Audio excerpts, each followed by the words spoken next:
He's a pedigree Pomeranian, small enough to hold in one hand. He's round like a little ball, and I used to love to roll the little guy around. But one day, Choco disappeared. Aw. I had him since I was little. Ever since then, whenever I get that odd feeling, I find myself thinking maybe it's him. It's silly to think he'd just show up, but I can't bring myself to give up hope. I'm still always looking for him. I feel my eyes welling up with tears. Actually, Choco wasn't the only one who vanished. My parents disappeared right along with him. As for why and how they disappeared, I think I understand.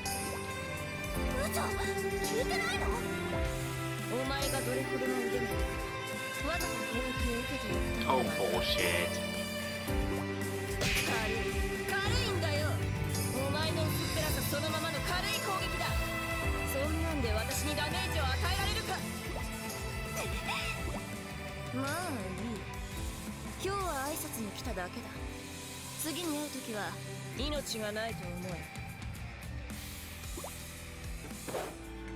Rin, the first pupil I ever had. She always sought to become a super ninja in order to help bring peace to the world. Her enthusiasm as a student was a huge help to me as a teacher.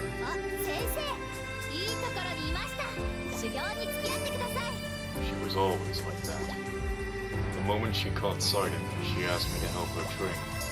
At times I applauded her unbridled enthusiasm, though it occasionally troubled me. Back to Senran Kagura Burst Renewal. We're going through a big thing of dialogue that Kitagaya is talking about, and basically we're looking into the past that Rin had before she ended up going to the Heavy Joe side. When it's weird how finding out that Rin has been in love with Kitagaya this whole time, and he used to be her teacher, like what the fuck? And as a third-year student, this was to be Rin's very last chance. The final exam involves real combat. The opponents are wooden puppets equipped with actual weapons. In order to pass, the student must destroy all of these puppets unscathed, within the time limit. Rin's dedication was unmatched, but she was a bit scatterbrained, and her grades weren't the best. If she didn't put forth her best efforts, passing would be very difficult. She rushed into the test site. I thought I saw a bit of a shiver as I watched her go. She'd always spoken Ghibli of wanting to be a super ninja, but the truth is she was actually quite naive, with no concept of the harsh reality ahead of her. Even so, she was also my first student. I wanted more than anything to send her out into the world of the shinobi, just as she dreamed. A wooden puppet leapt out of the grass. With practiced precision, Rin cut it down. As soon as that first puppet fell, her movements grew more confident. I could see that in her as she cut down the second one. One after another, the puppets flew apart. Rin was in perfect form. Her defense and offense were both on par with that of a greater shinobi. She'd taken all her training to heart. But even though she fought with a fluid grace, I still felt a touch uneasy. Stay calm, Rin, I thought. Stay focused. Be aware of your surroundings. When one is doing well, one must be more cautious. And then my fears came true. A sniper puppet had been stationed 15 meters away from Rin, atop a tree. It raised its gun and took aim. Flushed with confidence, she seemed blind to its presence. What to do? If I did nothing, Rin would have been shot, and then the test would have been over. Her dreams of being a shinobi would have been shattered. Damn it, I thought. Without even thinking, I begun to move. A high shinobi can, with the proper effort, covered 15 meters of ground in an instant. I destroyed the puppet and covered my tracks. That much was easy for me. As a teacher, I was racked with guilt. I knew full well I had done something wrong, but in that moment, all I wanted was to see Rin's dreams come true. Rin was jumping up and down in the grass. The test was over and the unscathed Rin had otherwise cleared it. They gave her a passing grade then and there, and the next day she received her first assignment as a full-fledged shinobi. Before she left, Rin came to see me, her eyes flooded with tears of pure joy.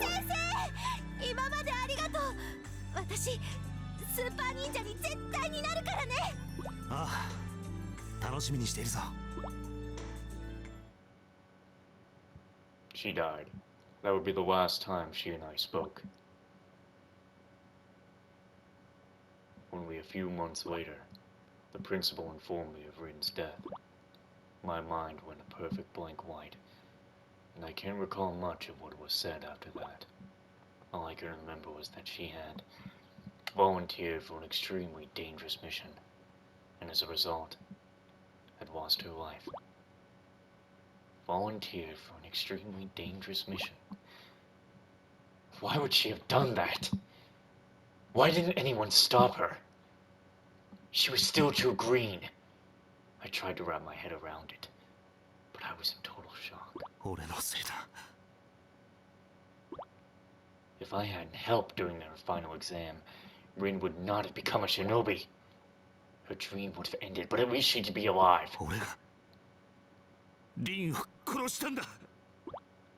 I wept.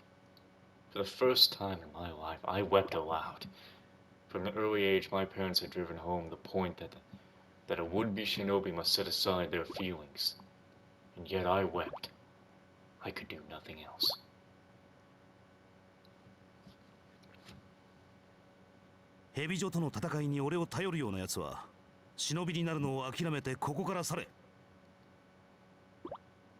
If I were to fight off Hebijo for them, I wouldn't really be helping them at all. The path of the shinobi is a harsh one. One must continue to fight even when no help is coming. I can do only one thing for those who wish to join that world. I can teach them to not let their emotions control them. There's no need for me to comfort them. What happened to Rin must never happen to any other student. The five of them listen to my words in silence, but not one of them moves to leave. Asuka shouts, raising her hand. Katsuragi shouts in turn. Ikaruga and Yagyu quietly raise their own hands.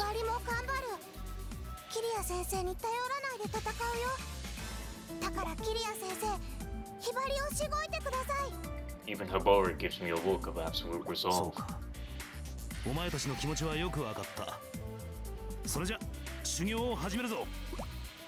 I cannot directly watch over my students, but I can teach them how to protect themselves. I finally understand what it means to be a high shinobi. I will pass on all my skills and knowledge. I will teach them every hidden art and hide nothing. So my precious students will carry on and survive for future battles. It is the only way I can look after them.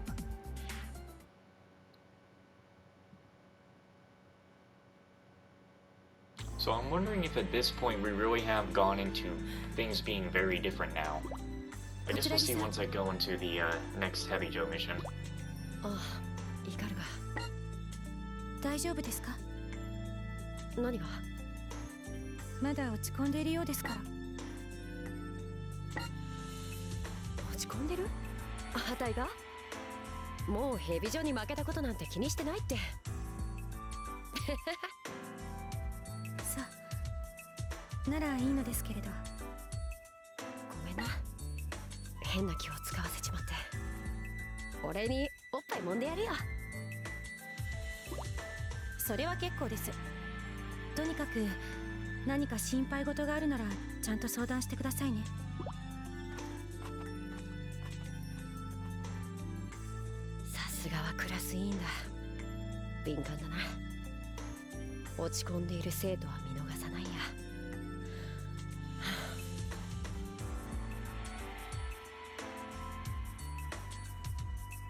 毎週だぜ。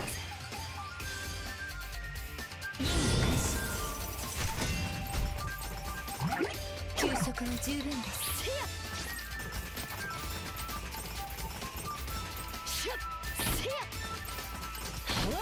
やりーよ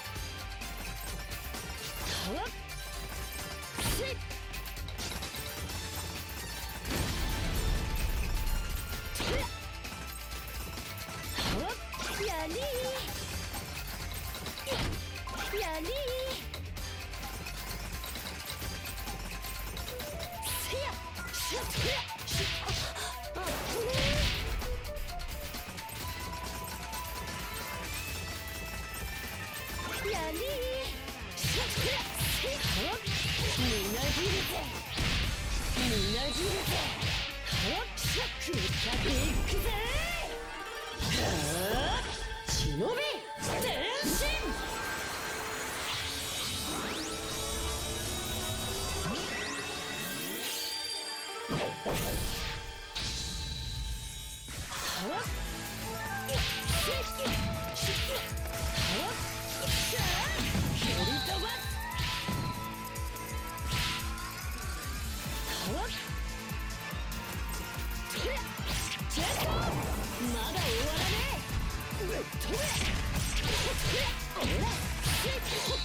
値にかかればこんなもんっしょ。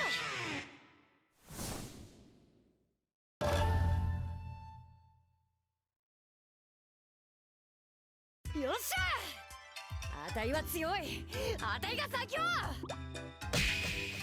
待ってろよ、次に会う時はお前をぶっ飛ばしてやる。そんでもってセクハラ地獄を味わわせてやる。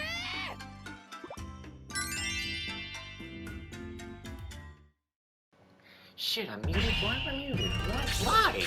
Come on! Shit. 最高だな。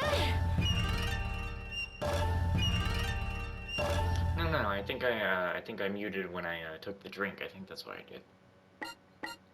I hope so, at least. Because I can't really stop. God damn it! I hope I wasn't muted during all that dialogue. Anyway, let's see if the Heavy Joe story is now focusing on the aftermath of the fight. Because it probably won't.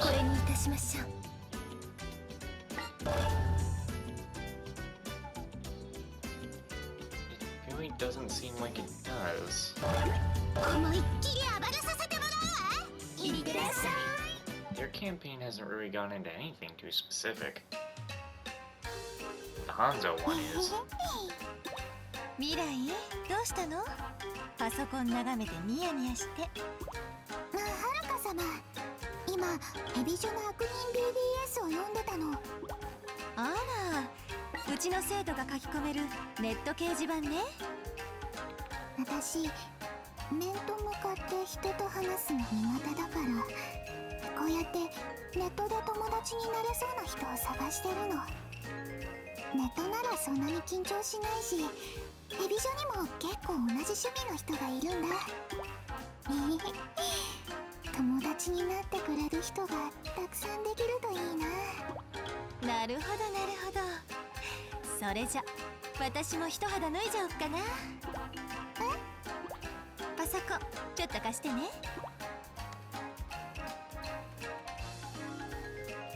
はるか様？これでよし。何を書き込んだの？今すぐ勝負するやつはいないか。この腰抜けども、私の首を刈ってみろって書き込んだわ。Oh shit. ほら、もう遠くの方から声が聞こえるわよ。未来ちゃん。ちょっと待ってよ。みんな目が血走ってるじゃない。これで友達いっぱいできるわね。よかったよかった。もう戦うしかないってこと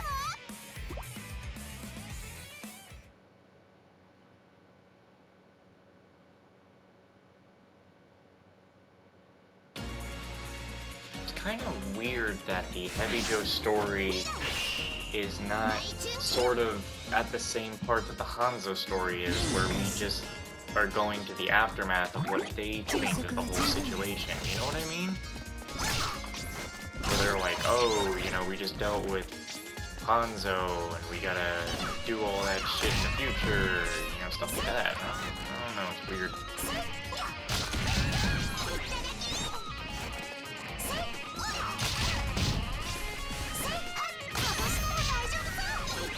Alright, we have it all now.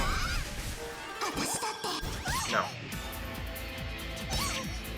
You useless ass character. Literally the worst.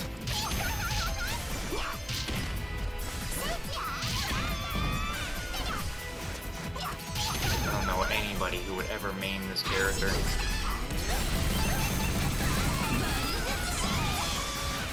Cause you're crazy if you maim Mute.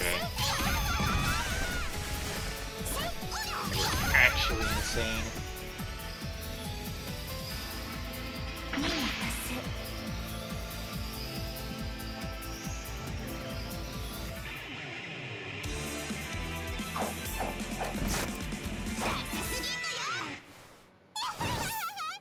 Oh, shut up. I hate that fucking laugh.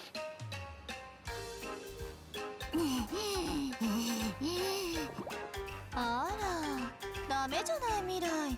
お友達候補を全員やっつけちゃうなんて。私の首を借りに来るお友達なんていらないよ。あらそう。ごめんね未来。インターネットって怖いのね。私は遥か様の方が怖いよ。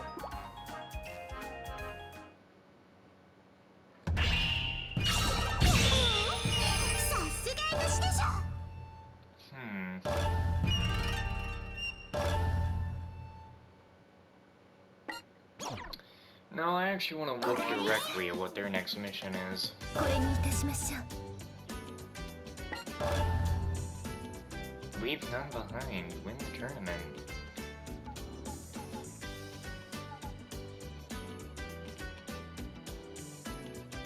This is something from Hanzo Academy, though. どれにいたしましょう。 But don't return to the title screen. これにいたしましょう。学校を選択してください。これにいたしましょう。どれにいたしましょう。 Let's see. How specific is the Hanzo campaign really getting?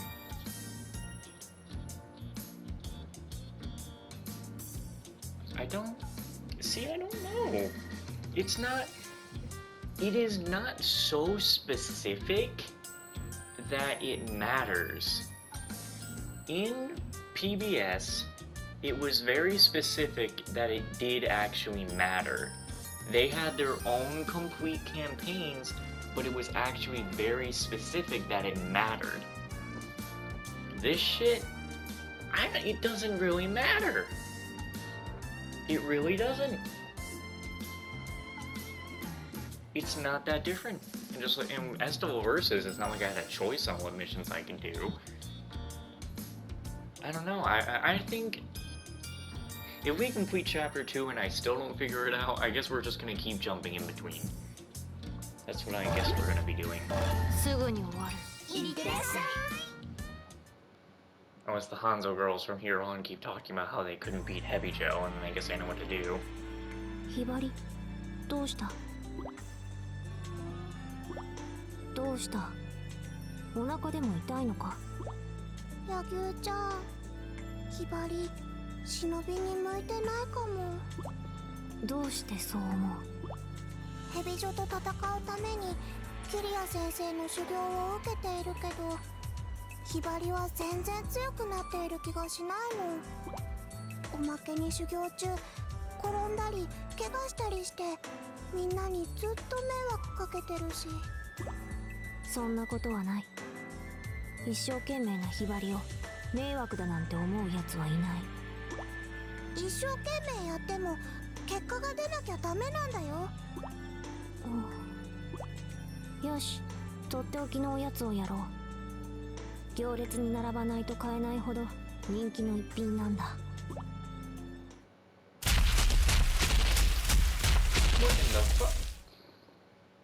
おい、お前、そのうさちゃんドーナツを返してもらおう。私のモネだ。 What the fuck? 違う。このうさちゃんドーナツはひばりのものだ。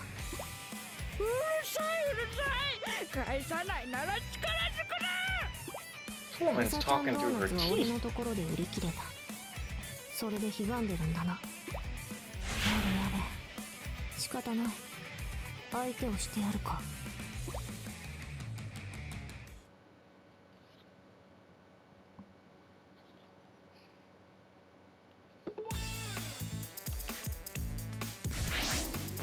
ヤギマイシュ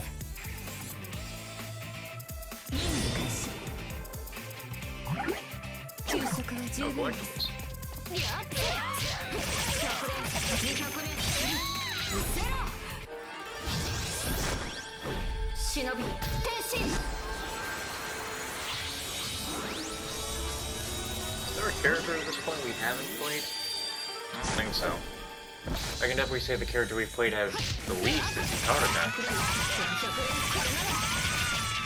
投げ払え。せっやっせ。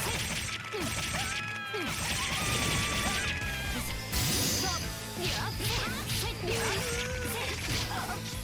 レス。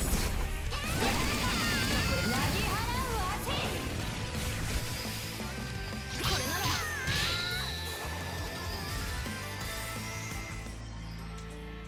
Well, it's not done yet. 口ほどにもない連中だ。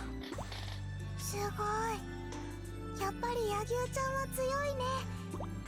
そう、全然違うんだよ。だから柳生ちゃんにはひばりの悩みはわからないよ。ひばり、かかってこい。俺が組手の相手をしてやる。なんで組手をしなきゃいけないの？お前の強さ、俺が確かめてやる。そんなの意味ないよ。ひばりと柳生ちゃんじゃ勝負になんかなりっこないし。ぐずぐず言うな。始めるぞ。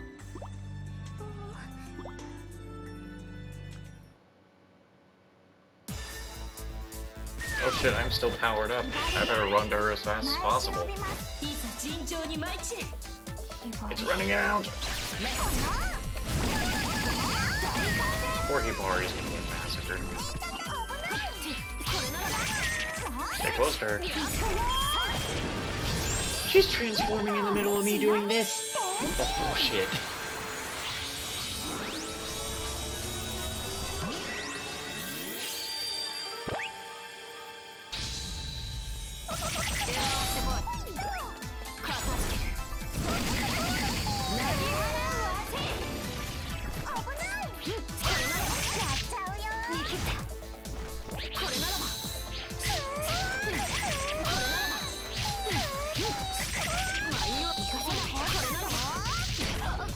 Oh, so you want to play like that? I didn't mean to do this.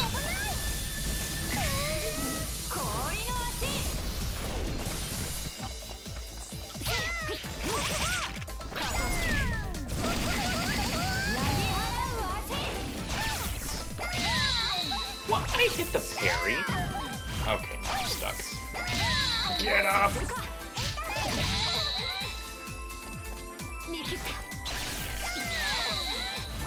Oh my god, just get up.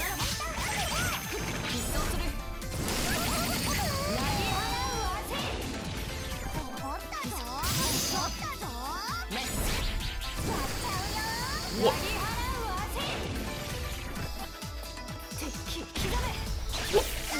Just... Damn. triangle attacks that activate this thing then. Because that was just a single triangle attack.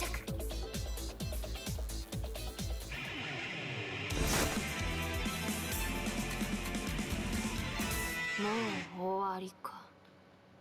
や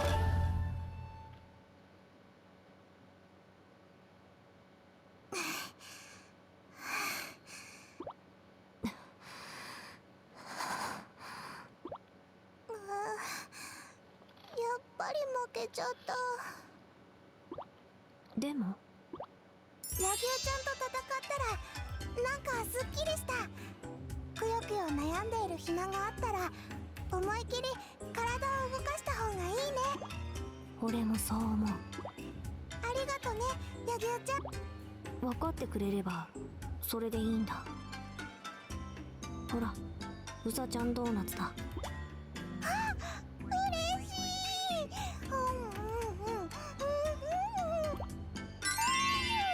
最高。こんな美味しいものを買ってきてくれるなんて柳生ちゃん大好き。それはよかった。柳生ちゃん、ひばり、修行をもっともっと頑張るね。ああ、それでこそ。なんか言った？いや、なんでもない。気にしないでくれ。Ah, come on, we had Miyubi confess her love and then she lost her memory. You can't これ do で it. 満足していられないの。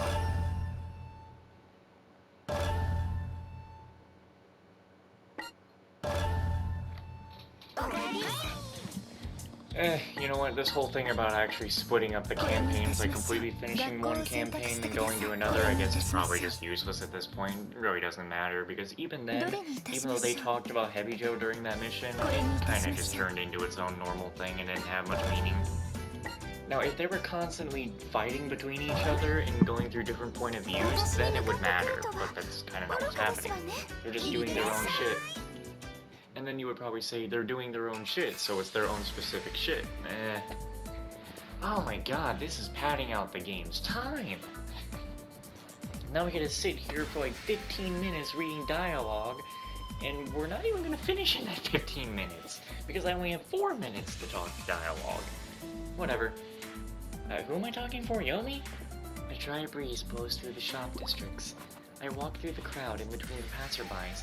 I can see them out for blood. It's their faces that stand out. I can tell, and I sense their skill. But I will not be defeated. I'm Yomi, a second-year Hebijo student. This is a fight I must win. My hand clenches the flyer I brought. Written out in large red letters is the following: the second annual Ultimate Eating Championship. Jesus, I don't need all your backstories.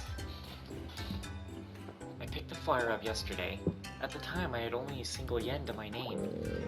1 yen will not buy bean sprouts, however affordable they may be, so I was almost delirious with hunger. I consider eating wild herbs, but those are best left for others. The idea of me eating them was simply out of the question. Normally, I would go to the supermarket and partake of the free samples they give out, but as they figured out that the free samples were my dinner, I'm now on the list of dangerous people. Lately, they've been putting away the samples as soon as they see my face. 辛い時こそ下を見ろ。 That's my favorite expression. By keeping your head low and looking at the ground, you might actually find the money you need. That's exactly what I have been doing when I discovered this flyer. The grand prize for this tournament is all the food in the shops district that has just passed its expiration date. Just past its expiration date. What a luxury that would be. Unless it's rotten, a meal is a meal. Just being able to eat my fill would be a spectacular prize. With a gnawing sense of obligation, I had signed myself up. The chairman of the shops district steps out onto the stage they've set up for the occasion. There are 8 contestants, including myself. The chairman explains the rules to us. The competition is finally going to begin. I'm well prepared for this. Since I've been eating so poorly, my stomach has shrunk a fair bit, so I drank a ton of water last night. That should have expanded it again. Aside from myself, there are 2 other girls in the competition. One looks like a heavy eater, while the other is a beautiful girl who looks out of place here. The chairman introduces each of the contestants. The girl's name is apparently Kagura. She has long black hair and a noble presence. Judging by the quality of her school uniform, it looks like it was tailor-made for her. Beautiful, elegant, high class, with tailor-made clothing. Just thinking about it makes me irritated. The rich deserve only death. Damn. That is one of my principles. お金持ちなんですの？ Once the opening ceremony finishes, I stop the girl and ask her that. She looks flustered and bothered at having to respond. 金持ちだ。しかも筋金入りのお嬢様様だ。 A high-spirited girl interrupts her conversation. She seems to be a friend of the princess. ちょっと桂木さん。 See, actually, no. That's the thing. This stuff takes place, like, in some weird-ass positions. Like, yeah, fuck it. I'm just gonna keep jumping between the classes. I don't even care at this point. I've racked my brain with it so much. And I don't think I would be able to handle this going through Heavy Joe constantly. It's probably best this way for me. いいだろ。本当のことだし。 Plus, also, a good factor of it is that, I know the episode's gonna end in a minute, so I'm just gonna keep talking for a second, is that if one campaign doesn't have something interesting for a thumbnail, or doesn't have something too interesting to put in a coming up section, well then the other one's probably gonna have at least something, right? So that's why it's kind of a good thing to jump between. 'Cause every night I will save your life, and every night